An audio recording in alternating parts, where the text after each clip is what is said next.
하나님 말씀 함께 보도록 하겠습니다. 오늘 우리가 함께 나눌 하나님 말씀은 빌립보서 2장 5절부터 8절까지 말씀입니다. 빌립보서 2장 5절부터 8절까지 말씀, 우리 다 같이 한 목소리로 말씀 함께 보도록 하겠습니다.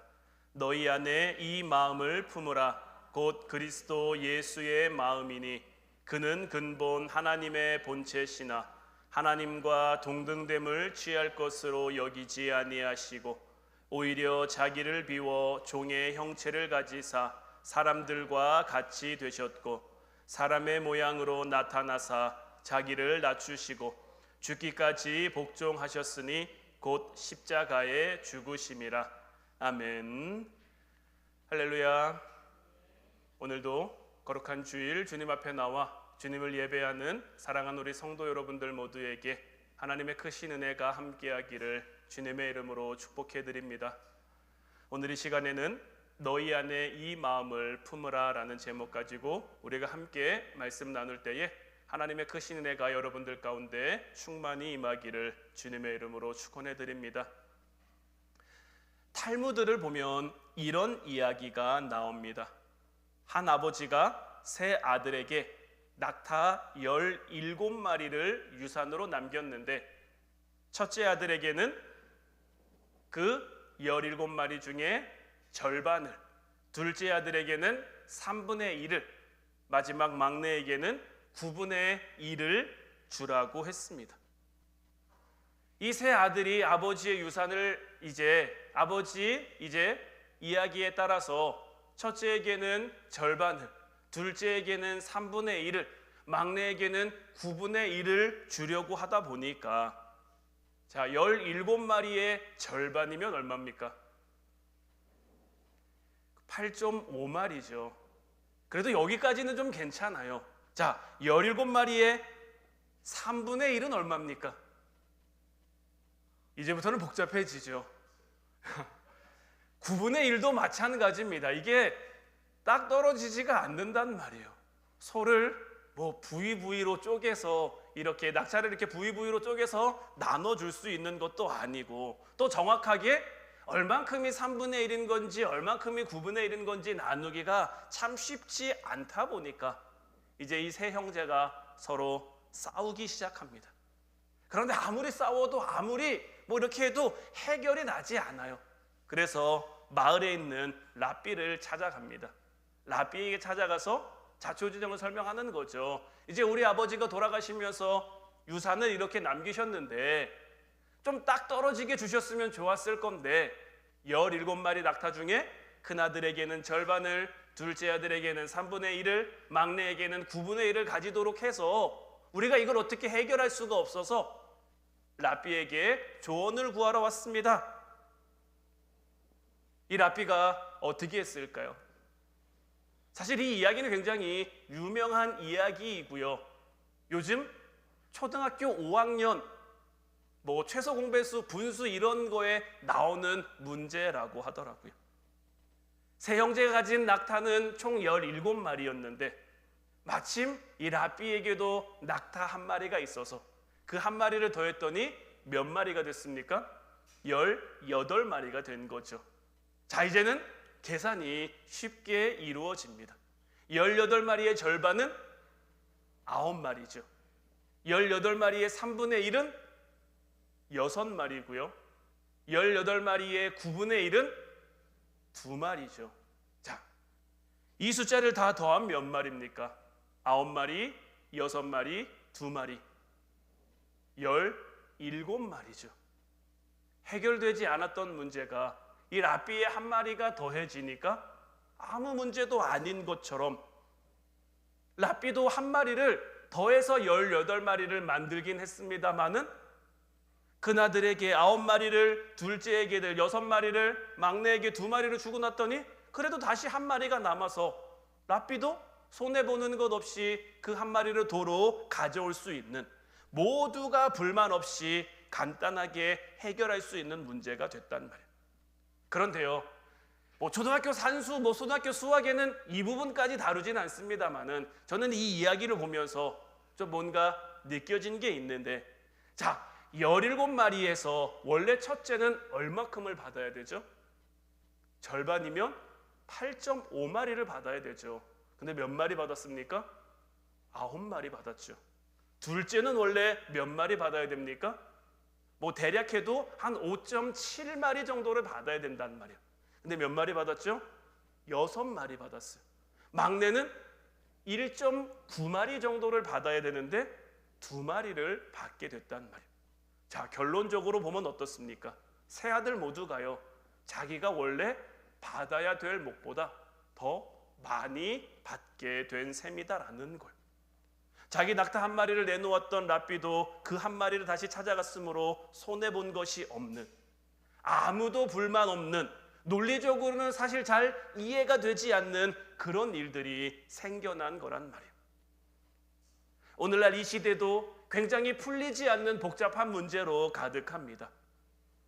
반목하는 것 많고, 갈등하는 것 많고, 분열하는 것 많고, 엉켜있는 문제가 복잡하고 많은 이 시대 가운데 이런 일들이 많아지고 이런 일들이 생겨나는 이유는 누구도 자기의 것을 내려놓으려고 하지 않기 때문인 거예요.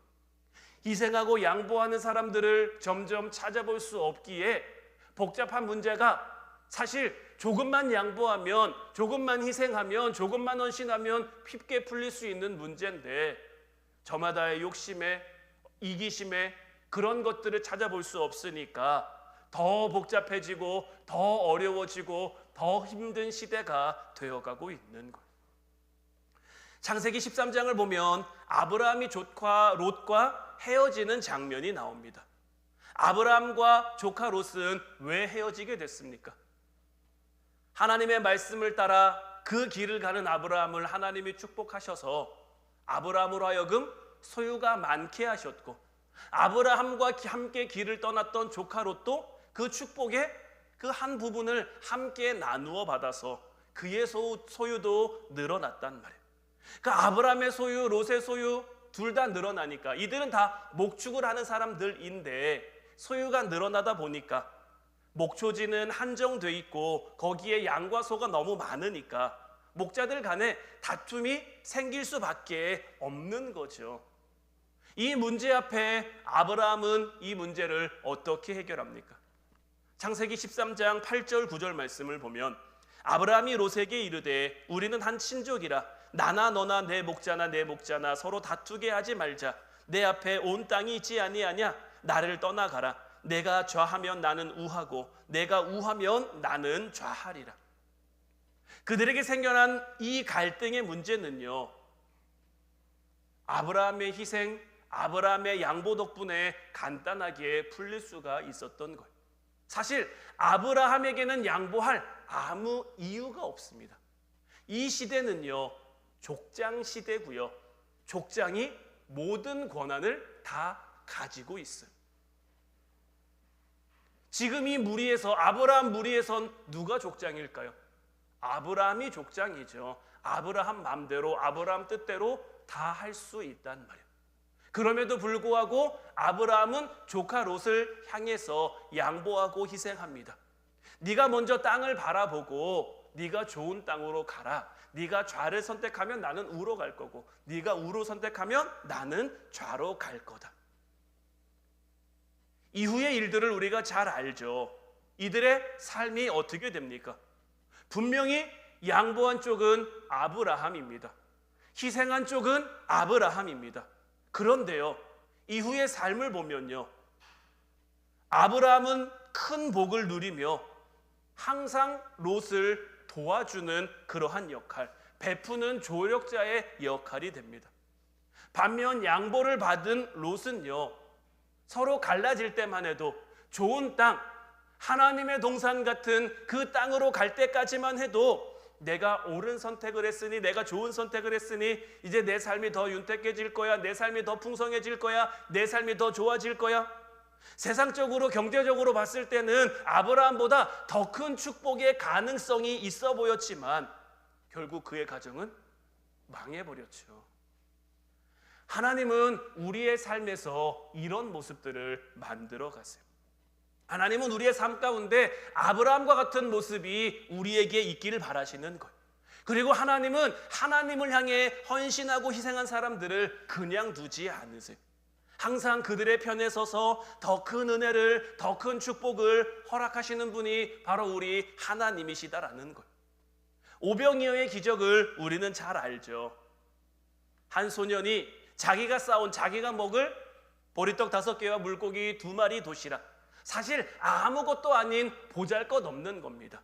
그곳에 모여있는 사람은 어른 남자만 5,000명 이상이었고 그 작은 도시락으로 뭘 해결할 수 있겠습니까마는 그것을 주님 앞에 희생하며 헌신하며 드렸을 때 이 작은 도시락으로 인해서 그곳에 모여있던 그 많은 사람들이 다 배불리 먹고 얼마큼이 남았죠?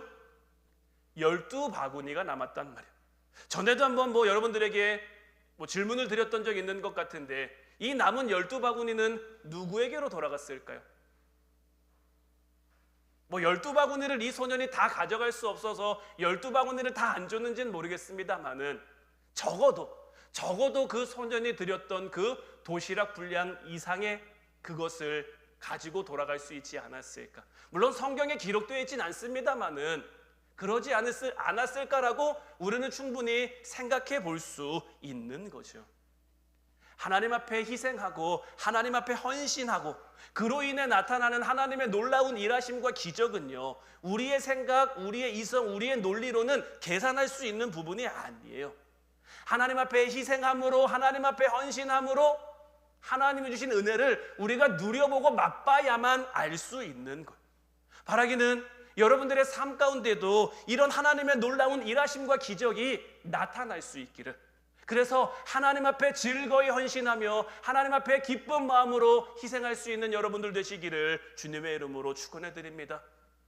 오늘날 우리의 삶 가운데 물질의 문제, 건강의 문제, 영적인 문제, 가정의 갈등이나 여러 가지 그 어려움, 이런 것들이 우리의 삶 가운데 너무나 많이 있는데 그 가운데 정말 조금이라도 우리의 희생과 우리의 양보와 우리의 내려놓음으로 해결될 수 있다면 이제 우리가 기꺼이 그 길을, 하나님이 그 길을 우리를 향해 기뻐하시니 우리가 기꺼이 그 길을 걸어갈 수 있어야 되지 않겠느냐라는 것. 예수님께서 우리에게 오신 길도 마찬가지입니다. 사실 우리 인류 역사상 죄라는 문제는요, 절대로 풀 수 없는 문제였습니다. 누구도 해결할 수 없는 문제였어요. 우리의 삶이 죄로 물든 아담과 하와가 에덴 동산에서 선악을 알게 하는 나무의 열매를 먹은 그 후로부터 하나님과 우리 사이의 그 화목 문제는요, 무엇으로도 풀 수 없었단 말이에요. 하나님이 제사를 통해서도 그들의 죄를 용서해 주려고 하셨지만, 해결해 주려고 하셨지만, 사람의 삶은 어떻게 됩니까? 가면 갈수록 악해져요. 가면 갈수록 그 성에, 그 도시에 죄가 만연하게 되는 거예요. 그런데 그 복잡하게 엉켜있던 문제를 하나님께서는 어떻게 풀어가십니까? 예수님 당신이 이 땅에 오심으로 말미암아, 우리를 향해 희생해 주심으로, 우리를 향해 헌신해 주심으로 말미암아 단번에 다 풀어버리셨죠. 오늘 본문 말씀을 다시 한번 보면, 너희 안에 이 마음을 품으라 곧 그리스도 예수의 마음이니 그는 근본 하나님의 본체시나 하나님과 동등됨을 취할 것으로 여기지 아니하시고 오히려 자기를 비워 종의 형체를 가지사 사람들과 같이 되셨고 사람의 모양으로 나타나사 자기를 낮추시고 죽기까지 복종하셨으니 곧 십자가에 죽으심이라. 예수님께서는 하늘 보좌를 버리시고 우리와 같은 연약한 인간의 모습으로 이 땅에 오셨단 말이에요. 우리를 위해 헌신하신 거죠. 가장 비천한 십자가의 자리까지 내려가셔서 우리를 위해 피 흘리는 희생을 해주셨죠. 이로 말미암아 결코 풀릴 수 없을 것 같던 그 죄의 문제가 완전히 풀려버린 거고요. 오늘날도 이 예수님의 십자가를 바라보며 우리가 주님 앞에 나아갈 때 여전히 우리 안에 가득한, 여전히 이 시대 가운데 가득한 그 죄의 문제로부터 우리는 자유할 수 있는 것, 그리고 예수님의 십자가로 말미암아 죄에서 자유함을 얻은 우리를 향해, 하나님의 은혜를 깨달은 우리를 향해 주님은 우리에게 뭐라고 말씀하십니까? 너희 안에 이 마음을 품으라고 말씀하시는 거예요. 어떤 마음입니까? 예수 그리스도의 마음이신 거예요. 예수님의 마음은 어떤 마음이었습니까? 그는 근본 하나님의 본체시지만 하나님과 동등됨을 취할 것으로 여기지 않고 오히려 자기를 비워 우리를 위해 희생해 주시고 우리를 위해 헌신해 주시고 십자가에 죽기까지 우리를 사랑해 주신 거죠. 우리도 마찬가지입니다. 예수 그리스도의 마음으로 우리 안에 이 마음을 품어서 우리의 삶 가운데 내려놓고 헌신하고 희생할 수 있는 그 예수님의 마음으로 우리의 삶을 살아가야 하는 것이고, 우리가 이 예수님의 마음을 품고 우리의 삶을 살아갈 때 우리의 삶도, 우리의 가정도, 우리의 교회도, 하나님이 우리에게 허락하신 모든 삶의 자유, 모든 관계가 하나님이 바라시는 대로 아름다워질 수 있는 거예요. 우리도 예수님의 이 마음을 품어서요, 그분처럼 낮아지고 희생해야 되는 거예요. 우리는 예수님이 이 땅을 섬기러 오신 것처럼 우리도 섬기러 온 거예요. 갈등과 분열, 상처로 가득한 그 누군가가 있다면 우리가 그들에게 다가가 그들에게 손 내밀어주고 그들을 향해 희생해주고 양보해주고 헌신해주고 사랑해주고 이런 작은 예수님의 모습으로 우리는 이 땅을 살아갈 수 있어야 되는 것이고, 왜냐하면 우리가 이렇게 자유하게 살아갈 수 있는 것, 이렇게 은혜 가운데 살아갈 수 있는 것은 예수님이 우리를 향해 그 사랑을 베풀어 주셨고 그 손을 내밀어 주셨기 때문인 거고, 하나님은 우리를 향해 이 마음을 품기를 원하시니까요. 예수님의 이 마음으로 우리가 살아가기를 원하시니까요. 그리고 이 가운데 더 우리에게 은혜가 되고 소망이 되는 것은 무엇이냐? 누가복음 6장 38절 말씀을 보면 주라 그리하면 너희에게 줄 것이니 곧 후히 되어 누르고 흔들어 넘치도록 하여 너희에게 안겨주리라. 너희가 헤아리는 그 헤아림으로 너희도 헤아림을 도로 받을 것이니라. 하나님은 하나님을 향해 헌신하는 자를, 하나님은 하나님을 향해 희생하는 자를 그냥 두지 않으세요.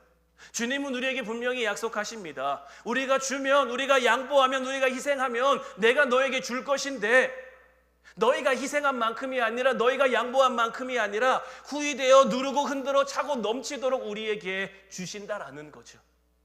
그러면서 우리에게 한 가지 덧붙이는 게 있는데, 너희가 헤아리는 그 헤아림으로 너희도 헤아림을 도로 받을 것이니라.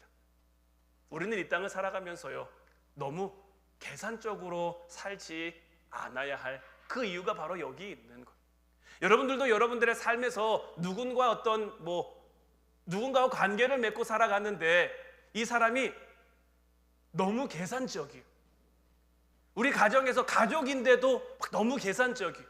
교회에서 성도와 성도로 만나는데 너무 계산적이에요. 그럼 어떻습니까? 사람과 사람 사이도 너무 계산적이면 조금 그렇죠. 하물며 하나님과 우리 사이, 하나님은 우리를 향해서 전혀 계산적이지 않는데 우리가 하나님을 향해 계산적이 된다면 그 우리의 계산으로 말미암아 우리가 하나님 앞에 희생하는 것도, 우리가 하나님 앞에 양보하는 것도, 하나님 앞에 헌신하는 것도 사실 우리 걸로 희생하고 우리 걸로 헌신하고 우리 걸로 양보하는 거 아니죠. 하나님이 주신 거, 하나님이 맡기신 걸로 하는데 그거 가지고 하면서도 하나님 앞에 계산하고 이건 이렇고 저건 저렇고 따지면 하나님이 우리의 삶 가운데 우리를 어떻게 대하셔야 될까요? 명분이 있어야 된다라는 말 이렇게 세상 가운데 종종 들리는데, 이 명분이 있어야 된다라는 말은 어떨 때 쓸까요? 내가 너한테 뭔가를 주려고 하는데 줄 명분이 있어야 된다. 그러니까 사실 받을 자격은 안 되는 겁니다. 받을 조건은 안 되는 거예요. 받을 자격이 안 되고 받을 조건은 안 되는데 그래도 주고 싶으니까 어떤 명분이라도 세워서 주고자 하는 거죠. 저는 하나님 앞에 우리가 좀 이런 마음으로 섰으면 좋겠어요. 여러분들 다 은혜 받기 원하시죠? 축복받기 원하시죠? 하나님의 일하심이 여러분들의 삶을 통해 나타나기 원하시죠? 그러면 하나님이 우리에게 그런 것들을 주실 만한 어떤 명분이 있어야 되지 않을까요? 내가 하나님 앞에 하나님의 사람으로 살아가지 못하는데 하나님은 우리에게 이 마음을 품으라고 말씀하셨는데 이 마음을 품지 못하고 살아가요. 하나님은 우리에게 항상 기뻐하라, 쉬지 말고 기도하라, 범사에 감사하라, 이는 그리스도 예수 안에서 너희를 향하신 하나님의 뜻이다, 내 뜻이 이거야 라고 항상 기뻐하며 살아갈 것을, 쉬지 않고 기도하며 살아갈 것을, 범사에 감사하며 살아갈 것을 우리에게 말씀하셨는데 우리의 삶 가운데 여전히 기뻐하지 못하고 여전히 기도하지 못하고 여전히 감사하지 못해요. 그러면 하나님이 우리에게 주시고 싶은데, 하나님은 이미 우리에게 주실 만한 모든 준비를 다 끝냈는데, 그럼 우리가 받을 만한 명분이라도 있어야. 저희가 추수감사절이나 절기에 앞서서 기도회를 하죠. 부활절과 추수감사절 때는 2주를 우리가 기도하고, 맥주감사절이나 이렇게 한 주 기도하고, 또 매달 이렇게 달달이 하나님 앞에 기도회 하는데, 저희가 이렇게 기도회 하는 이유가 뭘까요? 내가 그래도 하나님 앞에 이만큼 하고 있다, 이런 이유가 아닙니다. 최소한 하나님, 내가 그래도 이 시간만큼은 이렇게 하나님 앞에 나와서 기도하고 있으니, 하나님의 말씀을 붙들고 있으니, 최소한 이런 명분에서라도 내가 하나님의 절기를 지키시면 축복 주신다고 하셨는데, 내가 이 절기에 하나님의 은혜를 사모하는 마음으로, 하나님이 주실 축복을 소망하는 마음으로, 하나님이 주실 어떤 최소한의 명분이라도 만들려고 내가 이 자리를 지킵니다. 내가 이 시간을 지킵니다. 원래는 다 하나님 건데, 하나님이 내게 주신 것 가운데 그래도 내가 이 땅 가운데 하나님 은혜 누리고 싶으니, 하나님 사랑 누리고 싶으니, 하나님이 우리에게 후히 주신다라고 하셨는데, 이 후히 주시는 것 앞에 먼저 우리는 우리의 마음을 하나님 앞에 드릴 수 있어야 되는 것. 우리가 하나님 앞에 우리의 마음을 드린다는 것은 뭡니까? 결국 우리의 욕심, 우리의 생각, 우리의 계획, 이런 것들을 내려놓는다는 거예요. 그래서요, 신앙이라고 하는 건요, 결국 내려놓는 싸움입니다. 신앙의 문제가요, 굉장히 거창하고 대단해 보여도요, 그 문제들을 정리해 보면요, 대부분 내려놓음의 문제에 걸려 있을 때가 참 많아요. 우리가 신앙의 길을 걸어간다는 것, 믿음의 길을 걸어간다는 건요, 우리의 삶 가운데 내려놓기를 끊임없이 훈련하고 끊임없이 실행하는 그 삶이 되는 것. 어쩌다 한번 내려놓고 하나님 내가 이렇게 했습니다 자랑하고 그렇게 하는 것이 아니라, 한번 내려놓았다고 끝이 아니라 계속해서 내려놓을 수 있는 그 훈련 가운데, 그 연단 가운데 우리의 삶을 살아가야 되는 것. 마태복음 19장 하고요, 누가복음 19장 하고요, 둘 다 부자 이야기가 나옵니다. 둘 다 똑같이 구원의 문제로 갈급한 사람들이에요. 그런데요, 이 두 부자 가운데 한 사람은 구원을 받고 다른 한 사람은 주님을 떠나요. 근데 한 사람이 구원받고 한 사람이 주님을 떠난 그 이유를 보면요, 이 내려놓는 문제에서 성공했느냐 실패했느냐, 딱 이 문제로 갈린 거예요.